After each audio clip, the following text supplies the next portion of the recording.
At ease, Marines, it's Commander Moore. You remember me? Oh, you don't? Well, this is my crew. Some of the baddest MFers that the UNSC has to offer. Actually, they're the only crew that the UNSC would offer me. Last episode, we ended up building our frigate. We turned a crappy little ship into this big, beautiful wonder that you see in front of you. But if you didn't watch the first episode, not to worry, as this episode, we're also going to be building a ship with equal to, if not more power, than the frigate that you currently see before you, which, truth be told, is going to be a pretty incredible task since our frigate has a Mac cannon right in the middle of it. A cannon that, as we've tested, is capable of destroying a Covenant base within just about 3 to 4 shots, ending the battle right then and there. An incredible feat as well. Speaking of which, the ship that we plan on building today is going to need plenty of parts, and the easiest way to go about getting the resources to build those parts is by attacking the Covenant as well as the Outcast alien forces. Needless to say, we're going to be taking our badass frigate over to this little base here of the Outcast forces, and we are going to start vaporizing some Geralhani. Let's begin, shall we? Ah, what a wonderful way to wake up your enemies in the morning.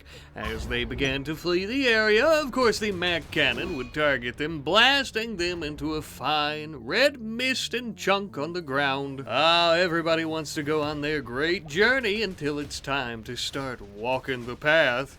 The path, of course, being gigantic shells fired at them from above. Speaking of shells, it would appear that our Mac cannon is going to need a few more as it is completely out of ammunition, meaning that we're sitting duck except for some of our auxiliary weapons in the hull. I suppose we should be completely fine though, other than a pretty big fire that had been started when we got hit by one of the enemy mortar shells. Our Pelican is gonna need some repairs, but I think we should be good to go on making a machining table and also throwing together some shells for the Mac cannon. Thankfully, the required ammunition is only a few bits and bobs of steel with a little bit of chem fuel for that explosive ending that we love to see. And now it would appear that our main weapon system is back online. But this did make me think, if we run out of ammunition that fast destroying one of these bases, and all we have to rely on are our small autocannons in the side of the ship, we're going to have a very bad experience. So we ended up building ourselves a couple more automated turrets that have a very long range and can take out enemies from afar, and I ended up placing these in front of the Mac cannon because that's almost definitely the first thing that enemies are going to attack, trying to cripple our weapons, keeping us from defending ourselves before we can get it back online. But enough about our old ship, we're looking into building a new one. Luckily, we have an exotic goods trader in orbit around the planet, and thanks to the power of mods and other things, we can buy grav cores that we can then end up using to build a brand new grav engine. This is probably a good time to tell you that if you want to play along and build your own fleet of ships, there is a mod list in the video description of every single video, so feel free to help yourself. Alright class, pencils ready? Take note of my design here. You may notice that it does indeed look like a UNSC destroyer. Well,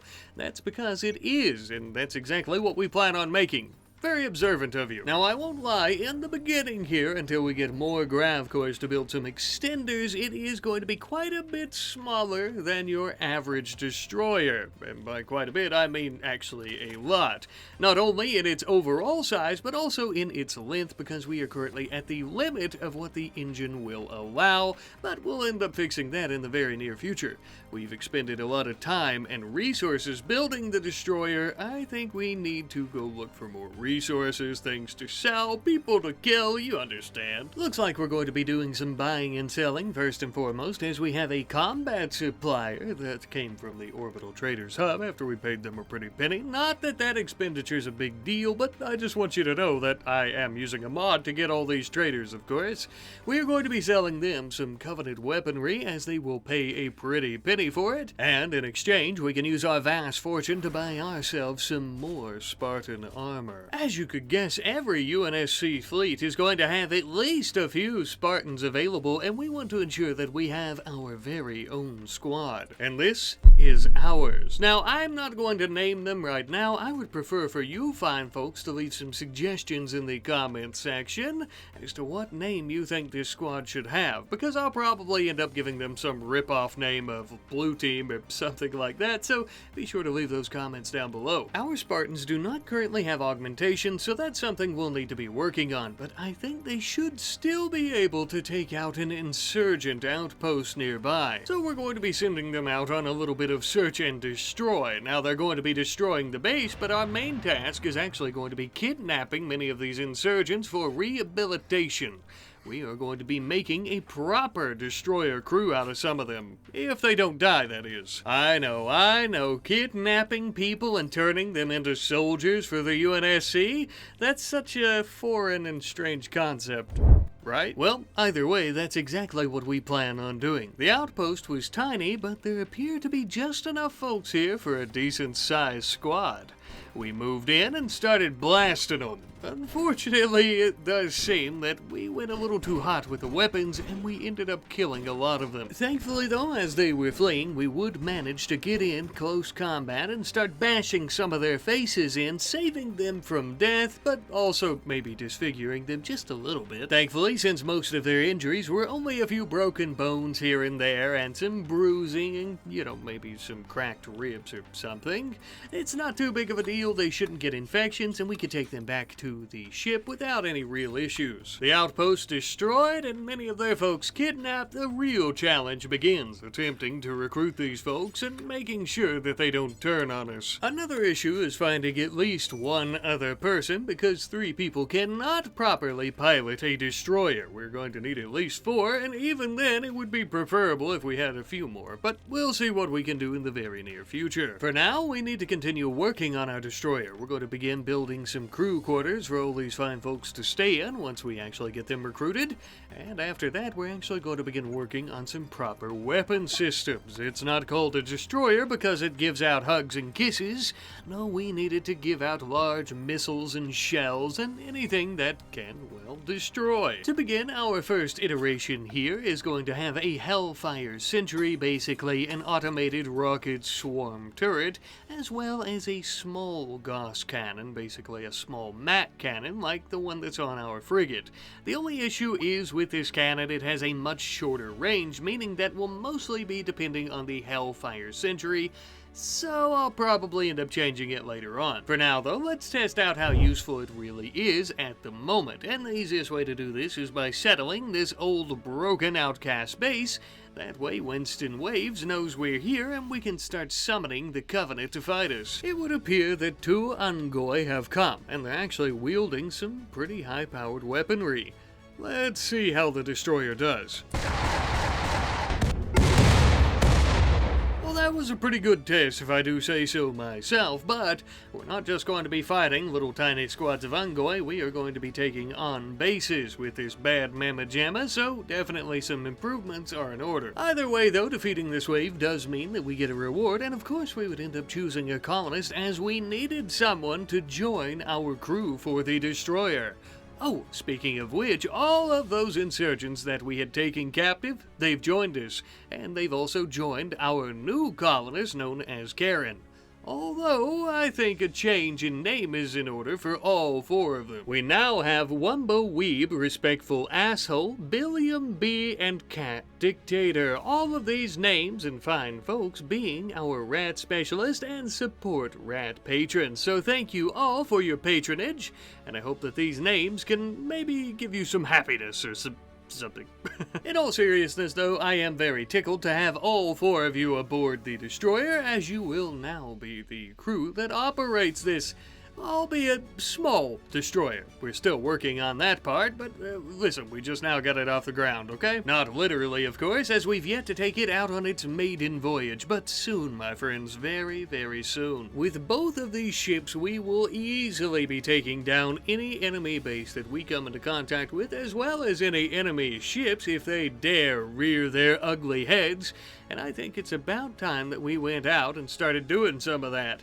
But first, there's also a few few other little things I want to try to take care of. Ships are great, but we need to ensure that the crew aboard those ships can protect themselves if, for example, I don't know, we were to get blasted out of orbit and crash to the planet's surface, and not everybody can be a Spartan, so we're going to be testing out some new experimental armor. The mech suit also allows you to equip a humongous rifle that comes along with it that is much stronger than any turret or anything that we can wield by hand, even our Spartans. And it's not all that expensive in terms of resources, although I don't know if it's going to be so cost effective that we start putting more people in it, so let's test it out a bit. Winston would end up sending us a singular insurgent with an LMG, and we did pretty easily kill them from a good distance away.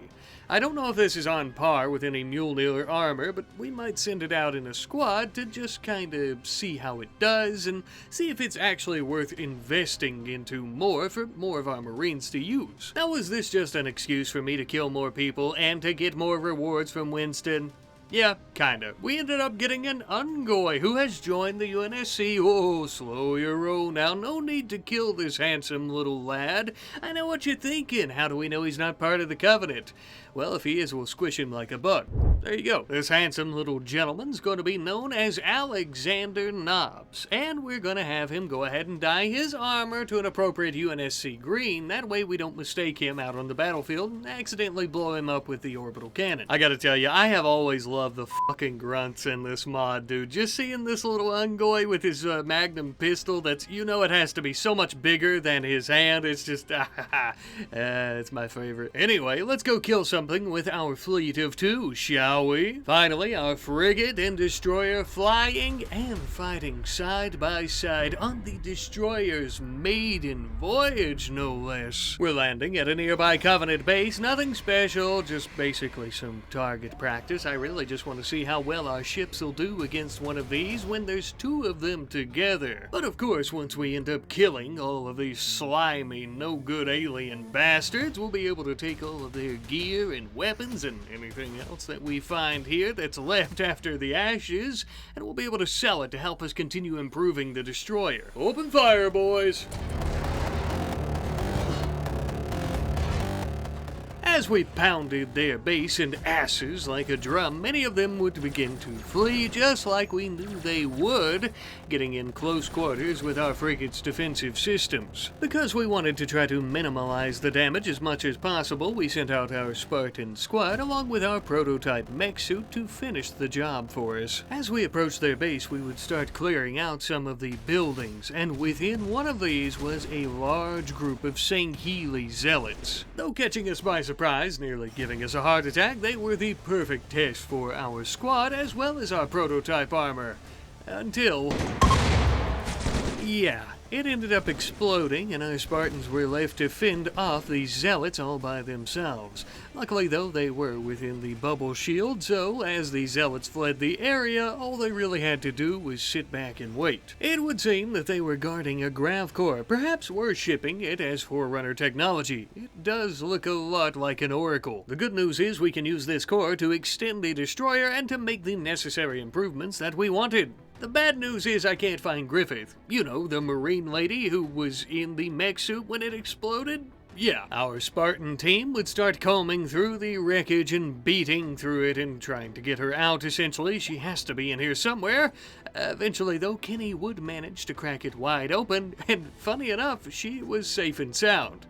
Maybe it's not near as great and indestructible as Spartan armor, but it does seem to keep the wearer safe from any external explosions or any internal implosions, for that matter. Either way, even though we attempted to do some repairs on the exosuit, it is completely useless and is nothing but steel slag at this point, so we decided to deconstruct it to try to get some of the important components, i.e. advanced components, back, as well as some of the uranium that it ran off of. Every little bit counts, especially when you have a brand new ship that you're adding to your fleet that you need to expand. We are going to be expanding the front nose here of the destroyer, and we're basically just going to be shifting all the weapons up a little bit onto this area. We're actually going to be adding in yet another Hellfire Century setup, And I think that this is going to keep us nice, safe, and sound, and be able to destroy any and all enemies that we come into contact with. Most importantly, though, with our weapon systems, we're actually getting rid of the small Gauss cannon that we had and replacing it with an orbital artillery. More on that in a moment. For now, though, to avoid any unforeseen attacks coming our way, we're going to be moving both of our ships into orbit around the planet. Up here, the only way that we could be attacked is by a Covenant station or a ship, and by that point, we'll already know that it's here. I do want to take a second to mention that I believe in the UNSC, destroyers are typically larger than frigates. That would make sense to me,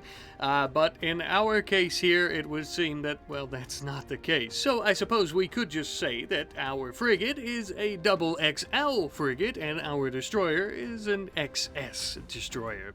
I think that works. Okay, so I didn't exactly get the sizing right, but something that I do think that I done well is the fact that the destroyer's new orbital artillery cannon is actually going to be much more powerful than the Mac cannon that we have on the frigate. I know that sounds crazy, but the cannon on the destroyer is capable of firing and will be primarily firing nuclear payloads.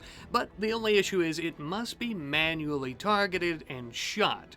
Not that big of an issue, we have plenty of crew to go about doing that. All we need now is ammunition. Whereas the Mac cannon fires high explosive shells at an incredible velocity, the destroyer is actually going to be firing large nuclear warheads. Just to begin with, I might add. Our Ungoy Alexander Nobbs here, since he is quite tiny and also a bit more frail in my opinion than our Marines, is going to be perfect for firing this cannon, and that will be his station and duty. Before we go testing out our brand new weapon though, we need to find some more grav cores. These two ships, though amazing, wonderful, and I love them, I want more. And to go about building more, we need more grav tech. And that is where the ancient reactor in this building comes in handy. The only issue now? Taking out these damn blast doors, making our way inside, and finding it. Actually much easier than I thought it was going to be. Now, I will say, credit where credit is due, this entire facility had plenty of different traps, wasps, hunter drones, maybe some turrets and sentry drones, stuff like that. But it was absolutely no match for our might. We did have an awful close call, though, when Alexander rushed into a room and got shot right in the face by the scatter gun of a sentry drone. Good thing you were wearing your helmet there, little fella. After we got him patched up and sent the Marines to the other side of the facility to look, we would eventually find the reactor with our Spartan team, destroying it very easily, and now collecting our grav core even more easily. God, it feels good to be a winner. I'm not exactly sure what we plan on using that specific core for. I almost built a power cell to power the destroyer with, but that kinda seems like it would be a waste, especially when a nuclear power generator is a much better option and is also tried and true since it's exactly what we're already using on the first ship that we built, so we might as well. We've yet to have any of them detonate when we're taking off or landing, killing everyone aboard, so they seem pretty safe so far. As we're making some improvements to both of our ships, though, we would actually get a little call from High Command saying that they wanted to dump some waste in the area, making sure that we're cool with it, and in exchange they were going to give us three anti-grain warheads. I accepted, for obvious reasons. We got our warheads, but then we also got our trash, and we don't really care about this area, but we are going to be here for a while, and the last thing we need are these bags bursting and then getting an insectoid infection. It's a whole ordeal, so we're going to start hauling them to the other side of this city here, and we're going to dispose of them correctly and properly, by using a nuclear warhead, that is.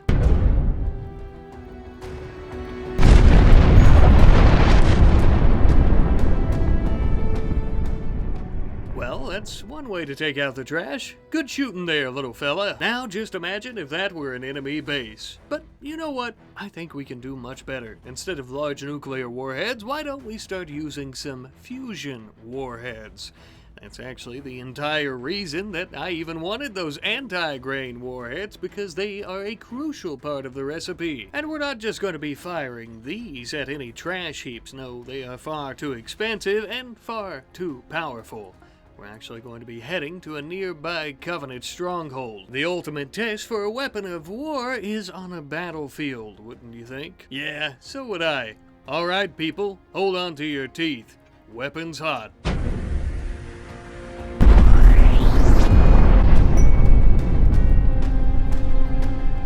Holy shit. I love nukes. You know, I'm always detonating nukes in these series, but I'll tell you one thing, it never, ever gets old. Reducing entire bases and fortresses into ash and rubble, if even that. This one got reduced to a singular burning corpse. Well then, I suppose it's official. The new destroyer is currently the most powerful vessel in our entire fleet. And yet, neither it nor the frigate have any proper names. We need to change that. Last episode, I asked you fine folks for some name suggestions, and the top comment for a name for our frigate seemed to be Hot Dog.